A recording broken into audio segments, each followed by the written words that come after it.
I'm so sorry I'm not there in person. Are you kidding? This is such a joy to see you at all. Oh, Remember when I lived in your house for the pandemic? Your cats? Did they do anything bad? No, but you left stuff and I wanted to get it back to you. Cat stuff. Like a really amazing climbing frame that a really small person could probably have used. Oh no! Well, it was the most joyful space in the world. Oh, that's very kind of you. Yeah, we have yeah, it's a place that means a lot to us. Our kids and stuff were born there, so It's yeah. amazing. It's beyond amazing. And you're amazing. Anyway, can we talk about this awesome show? I feel like so much of it is almost like I feel like I'm in that crowd. Like it's like feels like so much of it's a lived experience for me as well. You've just tapped into something that feels so accessible and is telling so many truths of so many people. So congratulations. Thank you. Thank you. And so, I mean, so much of the firstly, that makes me so happy. And so much of the Britishness of it and the friend group and the experience of that is obviously like from Luis's heart. And he's the one who was making sure that those people felt real and that they felt true, and casting some of his friends and casting background. He was really meticulous about it. He kept like calling out any detail that he felt was, sometimes they'd be like, it's TV. No one's going to know if you started on the east and you went to the west. But he was so specific, and I'm so glad he was. Yeah, I mean, the thing about TV is that when you have two main characters or whatever, you can't show them having lots of friends, because if you think about any TV show, it's hard to show that a world of friends and a world of community, and but I think that we managed to pull it off just from these little moments. I'm so glad that you saw that. Absolutely.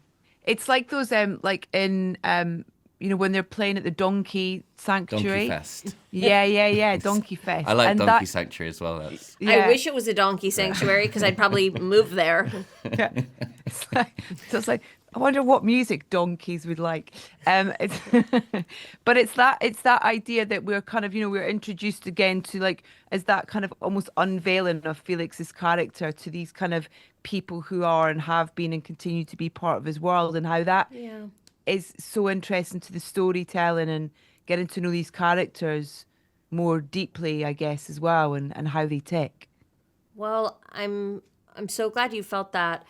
And we were originally writing it as a sort of classic outdoor music festival, just because I've seen Lou play at so many of those. And then it was actually one of our amazing producer, Camilla Bray, was like, there's this, the Hackney City Farm. And we started to think about how funny it would be if you thought you were playing a show, and then suddenly you realized it was like primarily for people pushing their kids around farm animals in prams. And I think that is so much of the experience. Lou was really committed to being like, this is what it's like to be an unsigned working indie musician in London, which is that you might show up to a show. Well, I think, sorry to interrupt, I think the whole thing is like, if you get offered a paid gig that you can pay your band and maybe get a meal and, Yeah. But then you turn up and it's like you're playing to kids and donkeys. That's sort of the payoff. It's not necessarily the unsigned stage at Glastonbury, but it's something. Yeah, it's not Dublin Castle, but it's kind of like it's the step towards it in a way. Sure. I mean, I've had a few donkey fests in my time. What was the? I'm so interested because it's so brilliant, like this creative relationship that you have together in terms of what's come out of it, this show, and I know that having, you guys worked together a bit on Catherine Called Birdie, which I just loved that film so much. Thanks. That was totally born in the time that I was in your house, but oh my God, it's just one of my favorites. And I think Liz said to you as well, that before when we chatted how much I loved that film. But what was the catalyst for this show? What were the conversations that you were having about creating the show together and just kind of working through that together as well? Well, when I first came to the UK before I met Lou, I was thinking a lot about just the complexity of thinking you speak the same language as everybody and then stepping in and it's a completely different universe. And that is a fairly classic experience.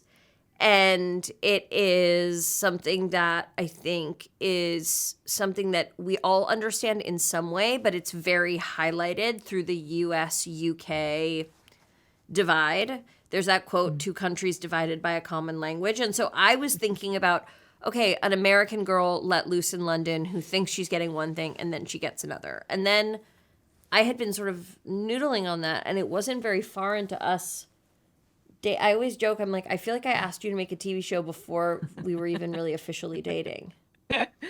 It was soon. It was like a couple of months into it. No, it was sooner than that. It was like a couple of weeks, I think. Do you think? Yeah, I was like, I have this idea. Do you think? And we started, because it was very quick that he started working with me on the things that I was doing. And I mean, the first thing we did together was a music video, then Sharpstick, then Birdie. But definitely by the time we were doing Sharpstick, we were already talking about this show. Really quickly. And And I was already thinking about the music, you know, like I love the idea of like Americana, like, you know, played against London. I thought that was so cool.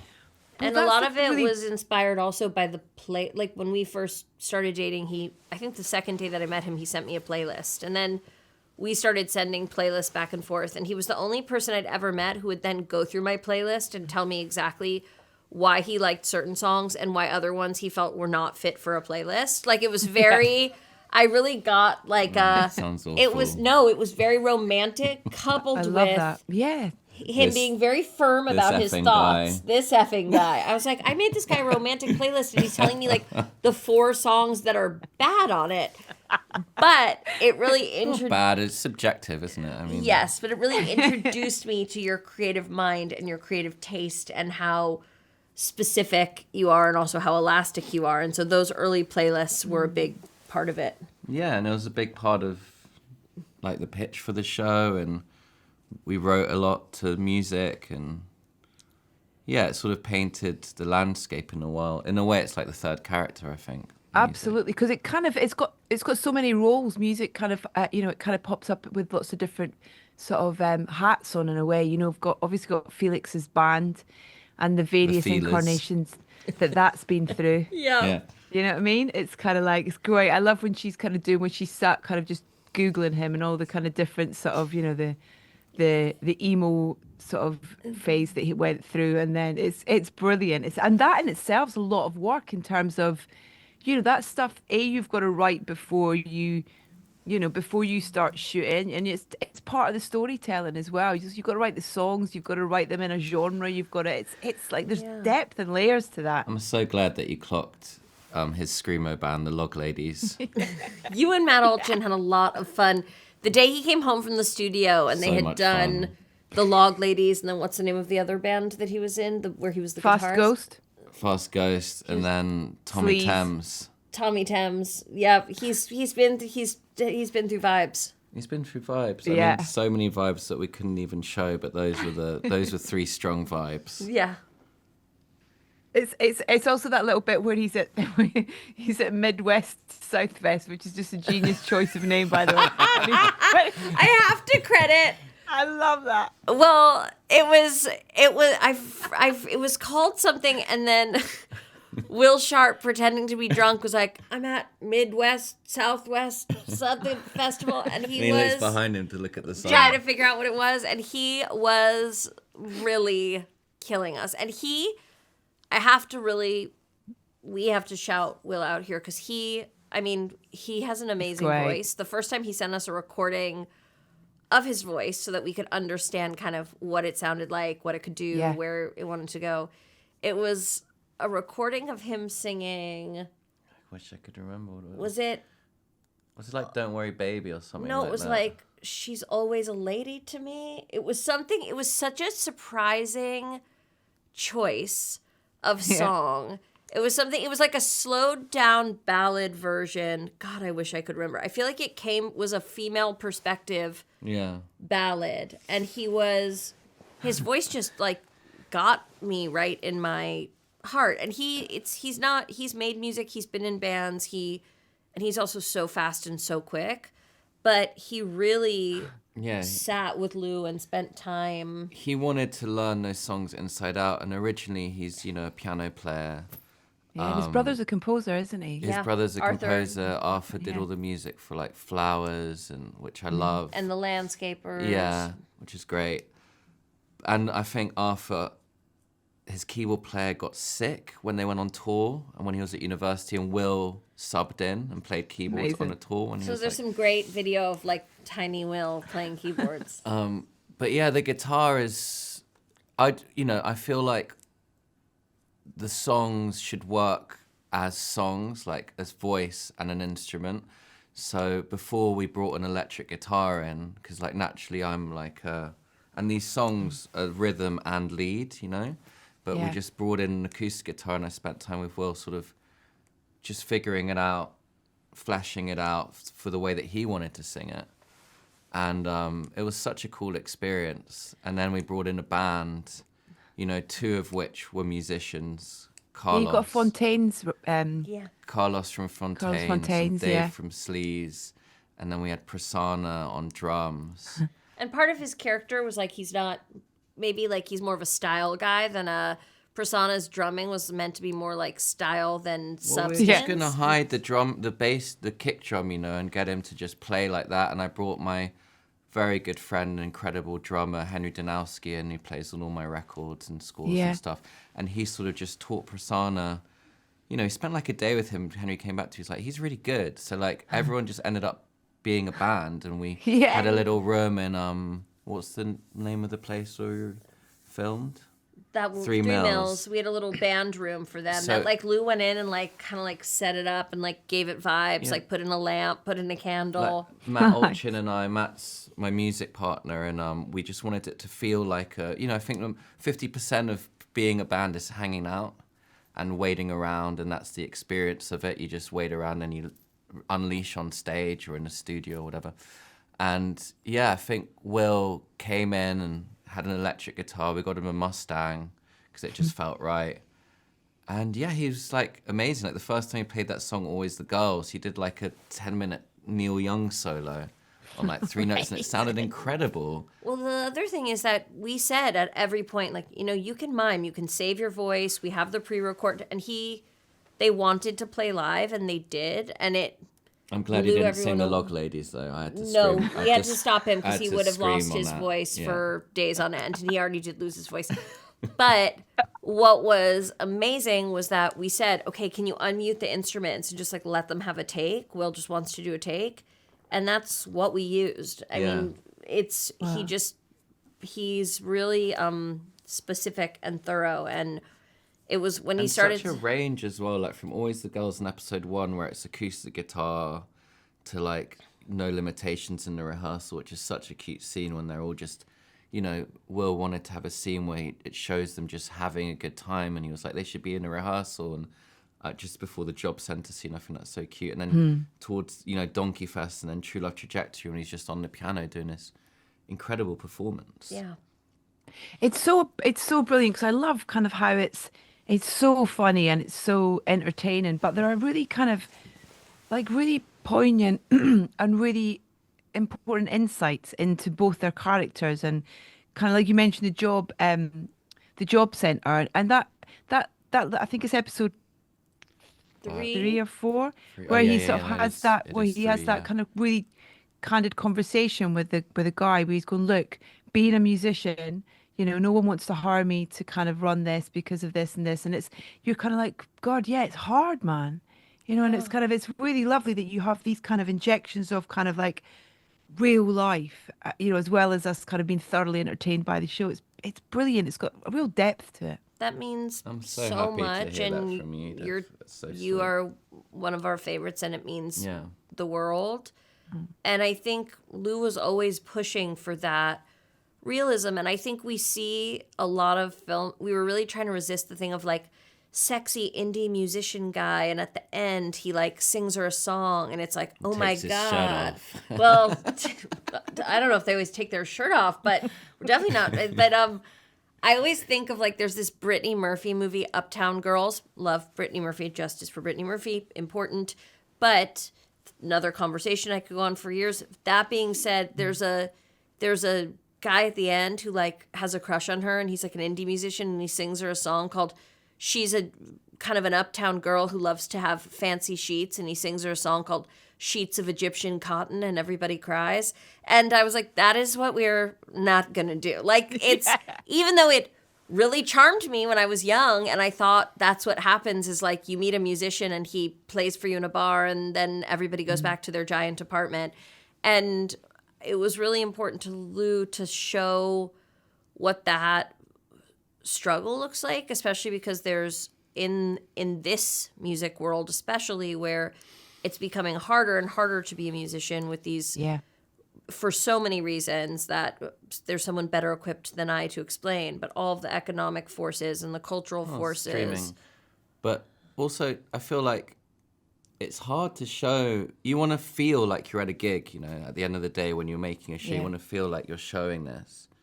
And like, I loved that there's a scene in Girls when the guy is doing an open mic and he's reading the diary or something.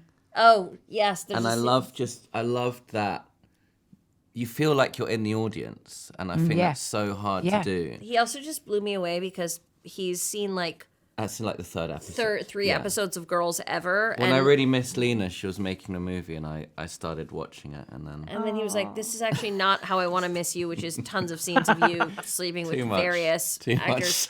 Too much sex. But I'm retired. That scene really moved me, and it also made me think of like my two references for like things that look and feel so good are Scott Pilgrim versus the World, but obviously that's a comic book movie, and we're not making a comic book show yet. That's something else. And then 24-Hour Party People. Oh, which great. is just like you feel like you're there, but also there's a nostalgic element, and you know the songs that's like Tony Wilson, you know, Joy Division, Happy Mondays, and it's like we're not doing that. But I've wanted it, you know, with those three references that Girls one and those two, I felt like we could, you know, and the locations like the Ivy House, which is the first sort of open mic I ever went to when I was 17, which Matt Olchin and Dave Ashby actually took me there when I was 17. So it's like a weird full circle because Dave is in Sleaze and acts in the show, and Matt is my music partner. And, you know, Don Letts plays Jonah the Ox, who's based on an amazing real-life man called Hank Dog, who has an amazing night called Easy Come that's been going for like 30 years. And that's where I first experienced that. And you can see the Easy Come sort of flag on the back of the stage. And, you know, Dash the Henge as well, and Camberwell. It's all about like, I don't know if you read that David Byrne book on music. I didn't know. He talks a lot about spaces, like before you've, you know, to match up with your feelings or the song that you're doing. Like, I guess that's what a music studio is really, like, equipment aside, it's just a space, and live music's a lot like that, I guess. And filming and directing, you got to feel like, you know, you want people to feel like they're there, and it's tricky, but I'm glad it, you know, I'm glad you enjoyed it. I love as well, you're kind of really, you know, the other elements of music within the show are those the kind of score element to it, but then also you're playing lots of needle drops as well. And what I love about that is that there are, you know, there's some familiar stuff in there again, like Fred Again, I Adore You kind of pops up, but then you have like all these artists I've never heard of them, and I've created a playlist of like Adrian Lencar and Quinny and stuff. All these kind of, I mean, for me, they're new artists, and I love that you're kind of showcasing new talent within this show as well. It's like doing so many brilliant things for people. Thank you, and Thank you. Lou has amazing taste, and he's always playing amazing things. Taste. I mean, come on, but Lena. Thank you, but Lou's always playing things in the house. I'm always going, "Who's that? What's that?" Just before you came on, he was playing music. Eugene McDaniel's Headless Heroes of the Apocalypse, an amazing album. Beastie Boys sampled it and Get It Together on Ill Communication. But this is his brain is constantly taking and filing, and he has a record collection, and there's always music on in the house, and it's been amazing. I didn't grow up in a house where music was on. Like, we played music in the car. Yeah. My parents are both artists. Neither of them worked to music. We just didn't have. Some houses are like music's always in the background. We were like quietly reading in different corners. or having really intense conversations. And so to be in a house where music is playing and that's a part of the identity. Like my thing was we get to listen to music on long car rides and I get to listen to music on my Walkman. And I've also always been a little embarrassed because I love pop music and I don't know why I always was like around like cool indie boys who kind of had like from the minute I like started college I always was like into kind of like boys with like shaggy hair who would tell me that my music taste was bad. And what's been so nice is that Lou is a boy with shaggy hair who's like welcomes the contradictions. Why do boys do that? Why do we do that?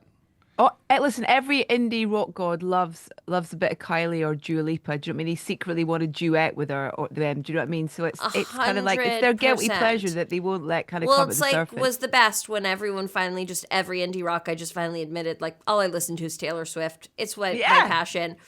Duh, why wouldn't you? But the thing is that I think they're used to, especially in the like indie sleaze, which is now becoming cool again, but which we remember intimately and which you remember intimately. It was a very big thing for boys to tell girls, you've never heard of this, you don't like this, you think those guys are cool, they're not. And so I still had a little bit of that shyness, and what I loved was that Lou welcomed my desire to put like a big pop needle drop, or when I was like, I want you guys to do a guitar cover of this Kesha song that makes me cry. And he was like, this is such a beautiful song. Kesha's incredible. And Misty Miller sings it beautifully as well. Yeah. And so does obviously Meg in the and so it's show. just Such a moment. We haven't talked about Megan. She is, oh my God, amazing. She's amazing. Just incredible. Yeah. She's really magical. A ray of sunshine and light. Absolutely. And the kind of I could just watch her walk down the street. Do you know what I mean? It's just kind of like she's just got this charisma and just draws you in. She's really a does. joy. She's a joy to witness. She's a joy to be engaged with. She's just a joy. And she's so funny, but there's also such a depth to her and such a profundity to her very being. And her emotions are so close to the surface. And even when she had to sing, there was this beautiful shyness, but she just walks right into every situation, and she's amazing. Yeah, it's so great. There are some brilliant like kind of lines as well in the film, like oh my God, I'll tell you I'll tell you when it's morning. I'll be your curtains. I love that line so much. It's so great. And then just at the dinner party, I was like, I don't do cheers. It's just there's so many. It's the show with so many quotable lines. It's just fantastic. We have to credit Leo Reich with "I don't do cheers." Like he was just like, no, that's not for me. And we have so many brilliant writers in the show. There are so many people who are writers in their own right, and so they just brought so much to it. Yeah. Listen, it's a bit of a random question to finish off with, and a set one for each of you, because Louis, it's really nice you talking about these kind of venues that you kind of almost either feature or pay homage to in the show. And I wondered if there was a particular location for you with regards to music that was important to feature in the show. And then Lena, whilst Louis is answering that, if you don't mind, it's a bit of a random one, but if you just in terms of like how much we've loved watching you on screen as well as what you've created behind the screen as well. But for you as a performer, if you could be in the scene of any film or TV show, what would it be and why?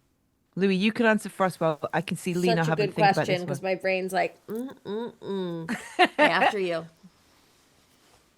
Lou, what about you for like those venues, locations that were important to feature within the show? Well, I guess I've kind of got to say the Ivy House, because it's where the meet cute happens. It's where Jessica first sees Felix. And that venue, it's a community-run pub. Everyone that works there is very sweet and cool and inviting. And also the live room feels Lynchian to me. It feels like something out of Twin Peaks, like the red velvet curtain and the piano. And it just, for such a important scene, and we had to get a lot done in that day. There was a lot of musical performances. Like, you see Essay from Essay and the Voodoo People in that. You see Will play. Like, it's a calming space. Yeah. Like, I find some venues when you go there, you know, like even the sound engineer's like, oh, it's going to be a difficult one. You know, got to fit all these sound checks in and do a show. And the moment you walk in, you're like, I always burn Palo Santo and just sort of sit there. But the Ivy House just makes me feel very zen. Love that. Yeah. Okay, Lena. And hit thank us you. It with was a beautiful answer, and it gave me time to think about my answer. If I could do any film or performance that someone, I would do Meryl Streep's part in Kramer versus Kramer. No one can do it better than Meryl Streep, but if they were doing a Kramer versus Kramer remake, line for line, and I could just sink into those scenes, I would want to play that part. It's just such a... I've been thinking about that movie a lot lately. It's just so true and human, and just the idea of what it looks like to be a woman who leaves, and it's just, I love it. And also, yeah, she just gets to come in for all the big lines and just do something that's both like really naturalistic and really powerful. And so I know no one can beat Meryl, but I would join Meryl. I'm there. I'm buying my ticket. Listen, it's so great to chat to you both. Again, I'm so sorry I'm not there in person. No, we're Huge happy that you're congratulations. somewhere calm, and Amanda Grossman's right there. No way! Oh my Man. God, I should be able to smell her from here. Oh my God, I've got it all Also, over me. Edith, I'm going to send you one of these. Oh, thank you so He much. brought it for you, I brought it and for so you. he's I'm gonna sorry, come I'm right to sorry. your... No, don't be sorry. Don't be sorry. I'm so You're happy to perfect. send it to you. He loves to put you. something in the post. Yeah. Great, me too. We're Really so glad glad that people- you're enjoying your summer in your beautiful office. Thank you, Edith. Thank you guys, and congratulations. It's always a pleasure.